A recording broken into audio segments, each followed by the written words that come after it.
My name is Weatherby, and this is my story, Ant Hills. When I was a child, about preteen, 12 or 13, I'd go around adventuring with my cousin. We do typical boy stuff like play in the woods and play with our friends, play video games, etc. Now, when I was a child, I was pretty much the classic good little boy. I always did what my parents said. I never got into any trouble. One problem that I did have, however, is I was the most thick-headed, stubborn as a mule boy that you ever met. I would rarely ever change my opinions, and I would even rarer actually admit that I was wrong about something. The problem with this was, as my cousin was equally, if not even more stubborn than I was, so we would often get into fights about who was stronger or which superhero would win in a fight, etc. Just stupid kid stuff like that. So one day we were playing with our friends and such in the neighborhood, and we dared each other to see who was braver.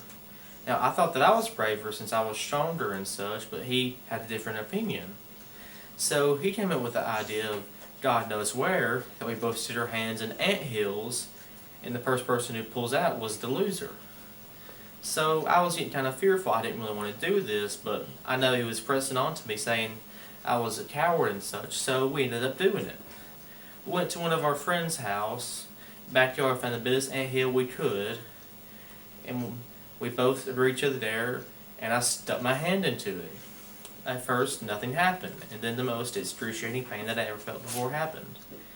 I don't exactly remember the pain, and I just suspected that's my brain just shutting off a traumatic memory so I don't get trauma from it. Now, as I did that, I yanked my hand out of the anthill as fast as I could, and swiped all the ants off from it and such. I was just sat there clenching my hand, and as my other senses were returning to me, I could hear faint laughter at the edge of my hearing. And then I turn around and I see my cousin on the dirt laughing at me because he never actually did the dare. So the indignation of him actually tricking me into doing it there and him then later laughing at me for getting hurt temporarily subsided the pain, and I took my hand, still painful from the ant bites, and I punched him in the face as hard as I could.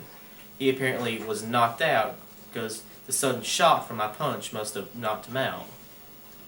So my friend's parents came out, saw the commotion, heard what happened from the kids, called our parents and such. So we later went to the hospital that day. Me for obvious reasons and him for a broken nose, because I did deck him pretty hard. The moral of the story is just to be yourself, don't listen to dares and such. And he later moved away. I'm not sure if I punched him hard or not or anything, but I suspect it's just because his mother needed to change with their jobs and such, and so that's the time I stuck my hand into an anthill.